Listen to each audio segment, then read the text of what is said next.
Donc, dans ce qui va suivre, on va voir des notions de base, c'est-à-dire des notions simples que vous allez voir tout au long du module qui vont se répéter, que vous allez utiliser pour comprendre des notions plus avancées ou bien pour appliquer certains algorithmes. Donc, d'abord, on va avoir une définition intuitive, ensuite une définition formelle d'un graphe. Ensuite, on va approfondir un petit peu notre compréhension du module par de nouvelles terminologies concernant les sommets, les arcs ou bien l'ensemble de sommets. Donc si je veux définir un graphe simplement, intuitivement, c'est quoi? C'est juste un schéma. Donc je dessine un schéma entre quoi? Entre des points en utilisant des flèches. Donc j'ai des points et j'ai des flèches qui relient chaque deux points. Symboliquement, je peux représenter un point par des lettres et des numéros. Par exemple, x1, c'est le point x1, point x2, par exemple, jusqu'au point xn. Les flèches, je peux les représenter. Donc, ça, c'est une flèche. Donc, je pourrais la représenter ainsi, ou bien la représenter ainsi. Donc, et là, j'ai mon point A. Ou bien c'est le point x1. Et j'ai le point x2.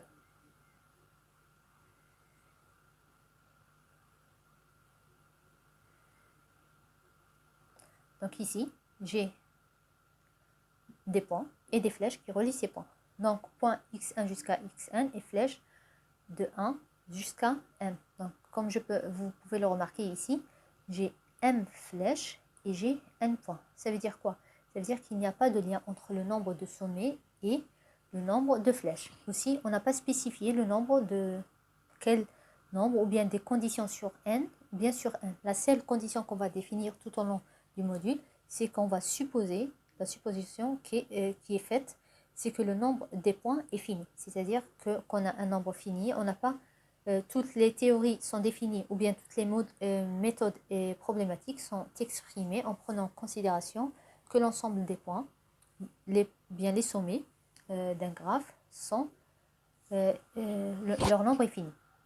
Ensuite, un graphe, on a dit que c'était un schéma entre des points et des flèches. Comment on appelle les points dans le graphe? On ne dit pas points, mais on les appelle tout simplement sommets. Donc, lorsque je vais dire, bien vous entendez le mot sommet, ça veut dire point, c'est le point. Donc ça, c'est un sommet.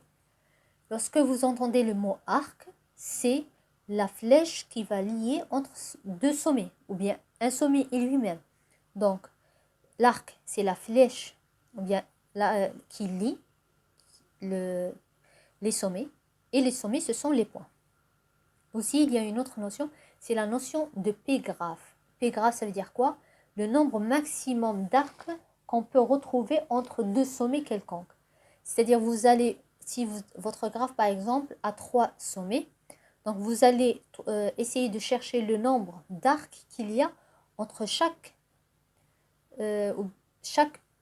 paire de sommets, par exemple, ou bien chaque sommet lui-même, et vous allez comptabiliser le nombre d'arcs qu'il y a. Donc, le maximum, les deux sommets qui ont plusieurs arcs, par exemple, là j'ai un sommet A, j'ai un sommet B, là,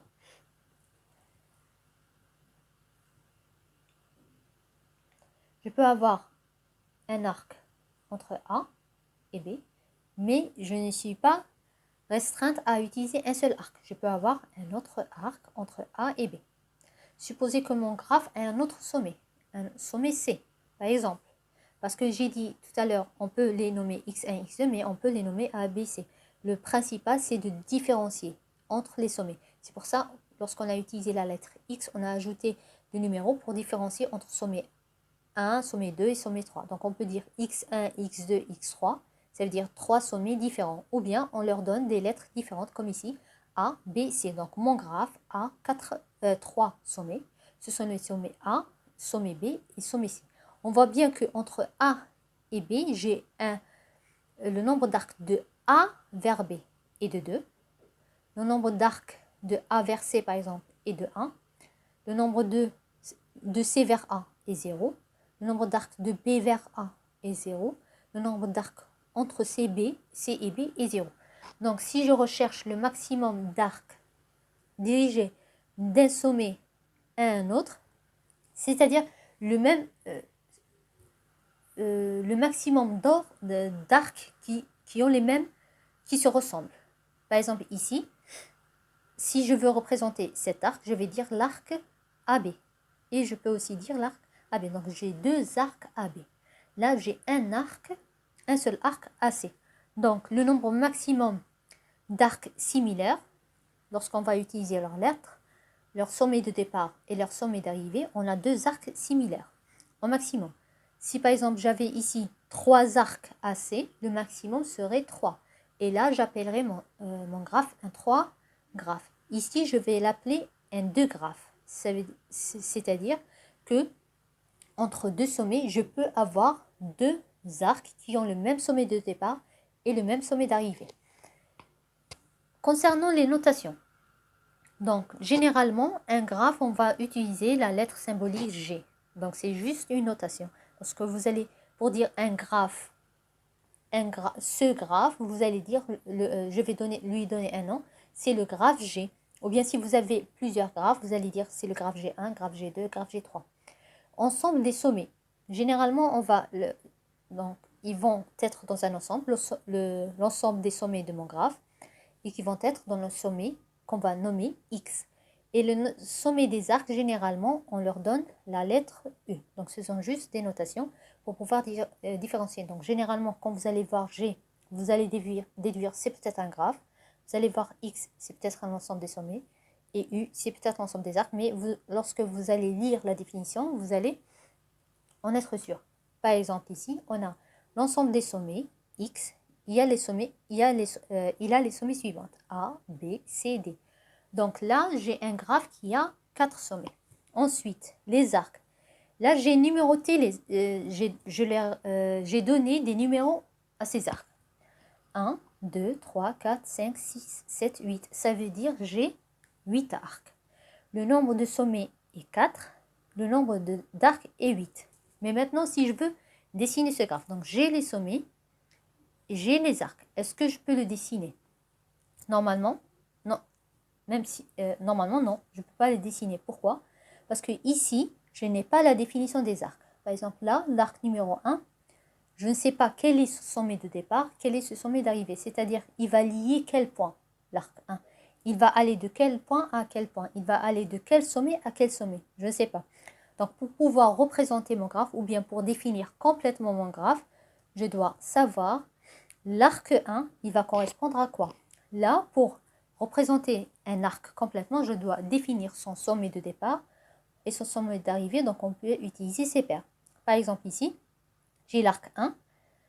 Il a le sommet de départ A et sommet d'arrivée B. C'est-à-dire, lorsque je veux dessiner mon graphe, si je veux le dessiner, je vais dessiner un sommet A, je vais dessiner un sommet B, et ensuite, je vais lier entre A et B par un arc. Donc là, j'ai utilisé la paire AB. Et je vais indiquer que ça, c'est mon arc 1. Maintenant, si je veux dessiner l'arc 2, la même chose.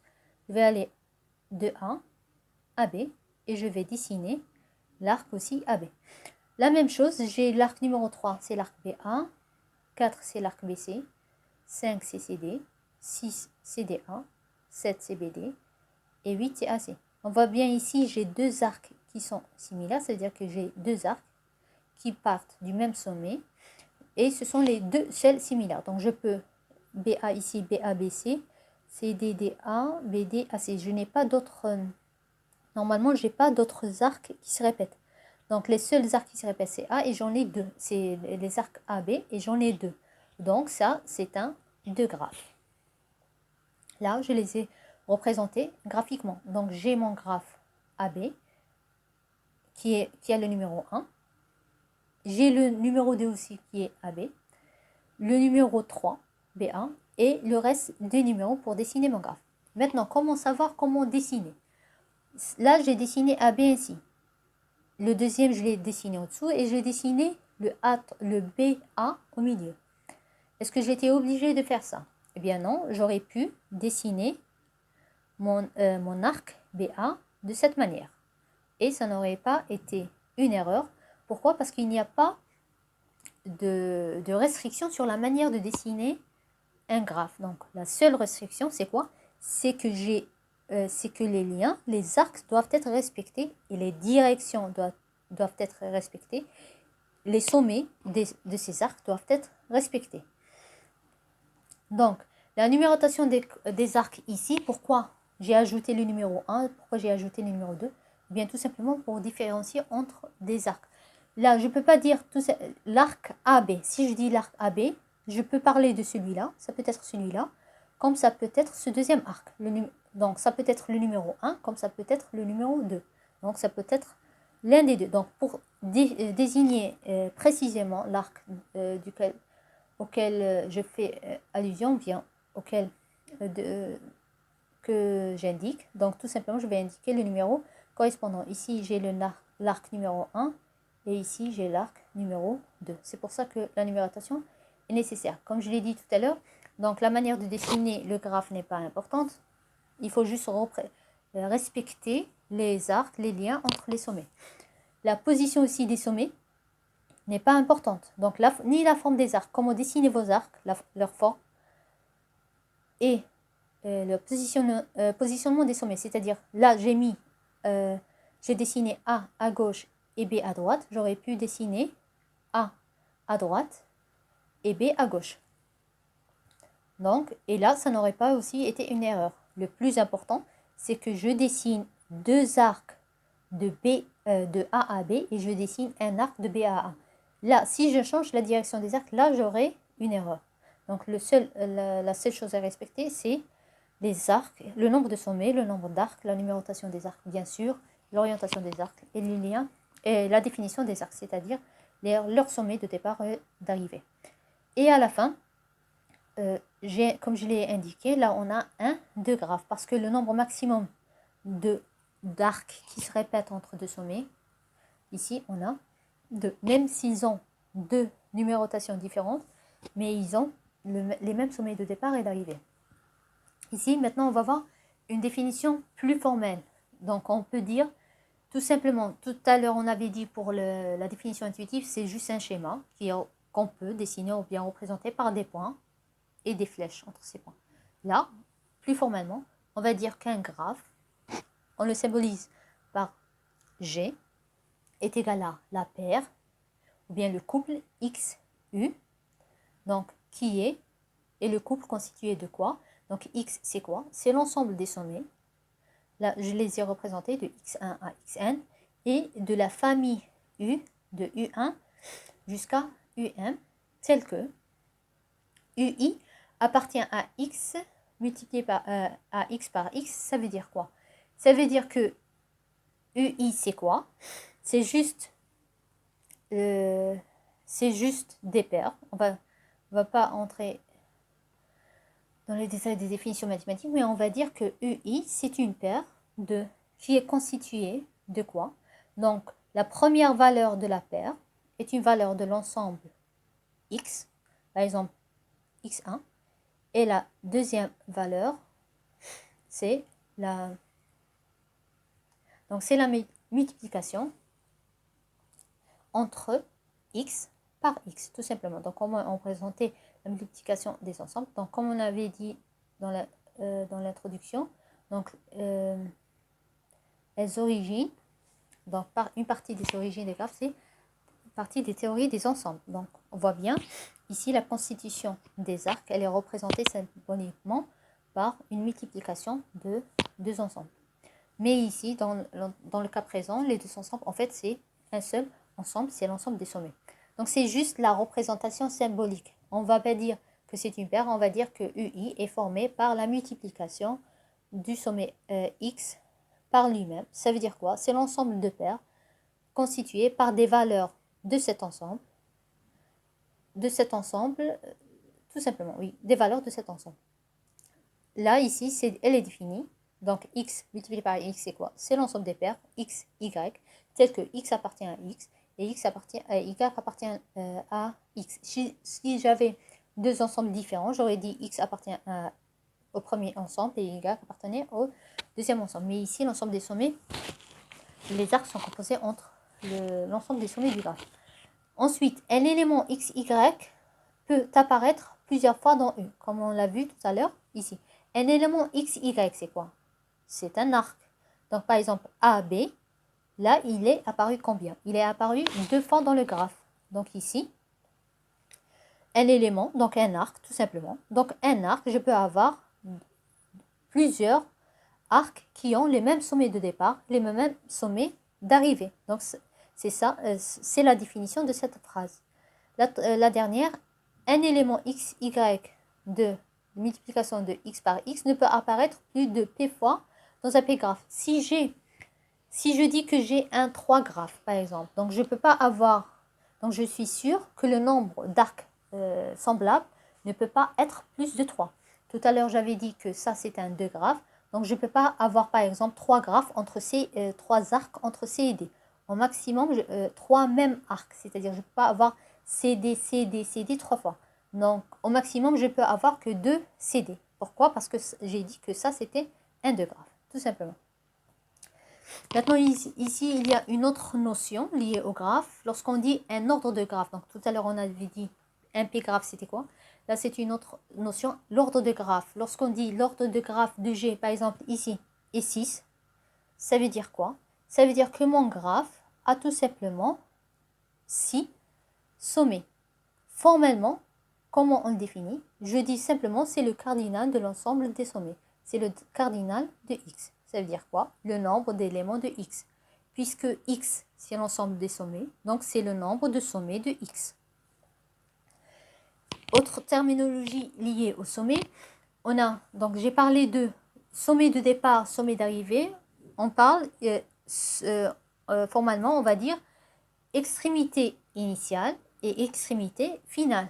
Par exemple, ici, j'ai un arc XY, son extrémité initiale, c'est-à-dire le sommet de départ, comment la flèche elle est dirigée. Donc, sommet initial, c'est X, sommet terminal ou bien extrémité finale, c'est Y. Une autre notion, c'est la notion de boucle. Ça veut dire quoi? Une boucle, c'est tout simplement un arc qui a l'extrémité initiale et finale qui sont les mêmes. Ça veut dire quoi ici? Par exemple, j'ai l'arc, ce graphe, cet arc V. Son extrémité initiale, c'est quoi? C'est X. Son extrémité finale, c'est aussi X. On voit bien que c'est un arc dirigé vers lui-même. C'est une boucle, tout simplement. Graphiquement, on voit bien que c'est représenté par une boucle. Ou bien, formellement, on peut dire que c'est tout un arc ou bien une paire représentée par, qu'on peut représenter par XX. Donc, je dis X, ça veut dire un sommet X et le même sommet X. Donc, si je dis A, donc c'est A, A. B, B, comme ici, j'ai l'arc X, X. J'aurais pu avoir une boucle avec un arc. Par exemple, ici, je n'ai pas de boucle. Mais plus tard, vous allez voir plusieurs différentes boucles avec différents sommets.